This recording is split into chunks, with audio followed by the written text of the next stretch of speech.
Eu acho que mudou que assim, quando eu era criança, acho que a brincadeira era, o menino, para de jogar bola, vai estudar, senão você não vai ser nada na vida. Passado algum tempo, acho que hoje é o contrário. Deixa o livro lá, vai jogar bola e vamos ver, porque senão você não vai ser nada na vida. É a brincadeira da escolinha do futebol hoje. Não, com certeza. Professora Cátia, só assim, às vezes dá a impressão de que a senhora está imaginando que nós aqui achamos que o mundo é lindo, colorido para todo mundo. É evidente, quando você diz assim, não dá para separar o social do racial, eu imagino que todos nós aqui temos uma vaga noção de que social e racial estão absolutamente unidos.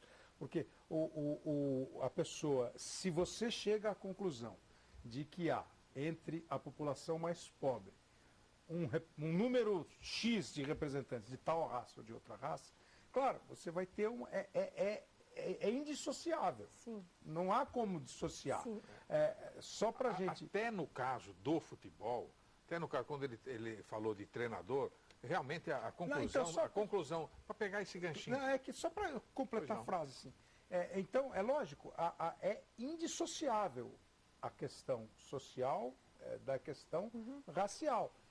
Eu fico pensando só da gente ficar assim, é uma questão só racial. Ela não é racial. Então, veja, como ela é uma questão da sociedade, da economia, e como a sociedade é cruel com quem não tem recurso e acaba tendo um contingente maior de pessoas de determinada raça, o negócio aumenta e acaba acontecendo. No questão do treinador, só para um exemplo que ele deu, na questão do treinador, muitos treinadores são brancos, têm acesso à escolaridade, têm acesso à escola de educação física. Muitos jogadores negros, por mais que não fizeram a escola de educação física. A questão social muito forte atuando aí. Mas concordo plenamente com a tua claro, resultado na mesma época Mas a escolaridade, a questão social, até nisso ela é forte. Que é o que a gente às vezes não pensa mesmo, que foi o tema do programa. O poder, o poder, né? O poder do esporte. O poder, não é só no esporte que o poder não está com negros, ele não está com negros em lugar nenhum. Na mesma época que o José Jair lançou esse estudo, falou, não tem dirigente negro no Brasil, o Instituto Etos publicava uma pesquisa aqui com empresas que praticam responsabilidade social, ou seja, não é uma empresa qualquer, qual o número de cargos altos com negros? 3,5%. Ou seja, é do esporte o problema? Não é só do esporte. O esporte está refletindo até porque o ministro do esporte é o Orlando Silva Júnior. Não é do esporte o problema, mas o esporte não está fora do problema. É lógico, exatamente. E o esporte, ele reflete esse dado que é histórico. Então, quando a gente pega a abolição dos escravos no Brasil, o que se fez? A Lei Áurea falou assim, muito bem, a partir de hoje todos estão livres. Agora, quais as condições materiais foram dadas para que os escravos saíssem da sua condição de escravos e pudessem que pudessem praticar a cidadania sendo assalariados, tendo poder de voto. Lembrando que o voto era censitário. Então, assim, como é que o voto se dava? Apenas entre os alfabetizados e aqueles que tinham determinado número de renda. Né? Então, o país nunca criou um mecanismo de ascensão social. Nos anos 40 a mulher ganha direito ao voto. Então, quando eu falo que a questão racial e social ela não se desvincula, Kleber, é porque eu entendo isso colocado num grande caldeirão.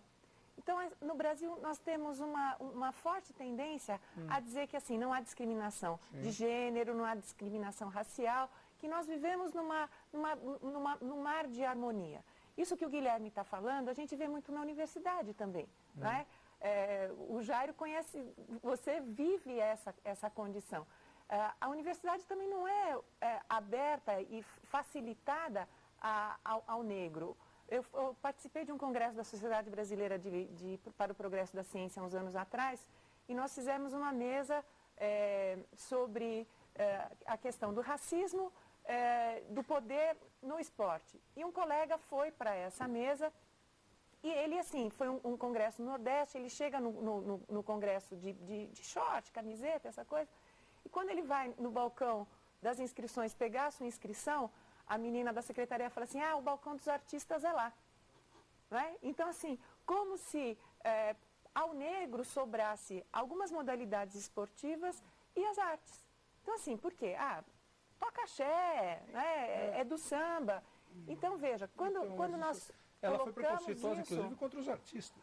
Não, mas o preconceito é alguma coisa que você não tem o controle e você não identifica diretamente. Isso que o Jairo fala do acesso ao futebol, a gente vê hoje no atletismo.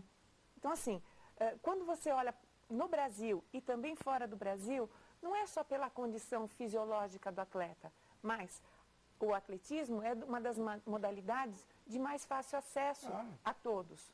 Então, assim, você vai nas escolas, você vai nos clubes de bairro, você tem uma criança, às vezes, correndo descalço ou correndo com um tênis vagabundo. Por quê? Porque, teoricamente, você vai ver se ela é resistente ou se ela é veloz. E ela começa a praticar esporte, não é? Então, claro que quando você tem uma massa maior iniciando, lá na ponta quem vai se destacar, a possibilidade de representação é maior. Jairo, eu queria te fazer uma pergunta relacionada a isso. Até que ponto você acha que a dificuldade de acesso, em alguns casos, leva a atletas de altíssima performance? No sentido de que, exatamente porque ele teve que vencer muito mais barreiras e ele se coloca como um representante de um grupo, esse cara não acaba trabalhando ao longo da vida, algumas pessoas específicas, junto com uma habilidade inata que já tinham, trabalham mais duro e acabam chegando mais longe. Eu acho que o exemplo do Tiger Woods e do próprio Lewis Hamilton são muito bons nesse sentido. Porque os dois, não é que eles são só os primeiros negros a ganhar nesses esportes. O Tiger Woods hoje, acho que já dá para falar, apesar de uma idade muito pequena, é o maior golfista da história. E o Lewis Hamilton tem grande chance de vir a se tornar, quer dizer, ele já foi o que ganhou mais cedo. A dificuldade faz com que ele seja melhor ainda. Exatamente, porque ele já tinha uma habilidade inata e ele batalha muito mais do que se ele não tivesse que lutar com essa mesma dificuldade. Você tem algum tipo de estudo com relação a isso? Não, especificamente a esse ponto que você colocou, não, mas isso nos faz refletir, né, sobre a própria discriminação, ou seja, tem várias etapas para se chegar, né, ao sucesso. E o que você está me colocando é que justamente ele tem mais dificuldade, por isso ele tem que ser melhor, treinar mais, uma sobrecarga. Exatamente. Para poder ultrapassar cada etapa dessa. Uma vez tirada a sobrecarga, o cara é excepcional. O que me faz lembrar do exemplo dos pilotos brasileiros. Nenhum negro que vão para a Europa e são segregados, porque eles não têm onde ficar, eles não têm amigo, eles têm que morar na garagem e eles passam a ser tão dedicados àquele negócio que eles passam a conhecer o motor, o carro, a engenharia e eles passaram a ser grandes pilotos. Hoje talvez não seja mais assim, entendeu? Independentemente da raça, né? Conta a lenda que o Piquet tinha que se virar para montar e desmontar o motor dele. Foi tricampeão do mundo. O cara com a dificuldade, talvez ele, se ele é bom mesmo, ele vai ser mais dedicado ainda e vai acabar atingindo. Mas é claro que nesses dois esportes que você citou, então, né, a questão racial foi... É aqui a questão do acesso. São dois esportes caríssimos de serem praticados. Então o acesso é muito limitado. E talvez os poucos que conseguiram ter esse acesso viram como uma oportunidade tão única que, junto com uma habilidade que eles tinham, que é extraordinária, porque senão eles não teriam chegado a ser o que eles chegaram, mas uma dedicação também extraordinária, enfim, o resultado final é um fenômeno. E é tão misterioso, né, que o Lewis Hamilton é piloto McLaren desde os 13 anos de idade.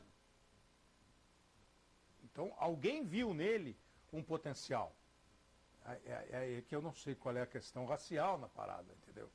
Porque faz 10 anos que ele é um cara bancado pela McLaren para ser piloto de automóvel. E o cara é campeão do mundo em 2 temporadas.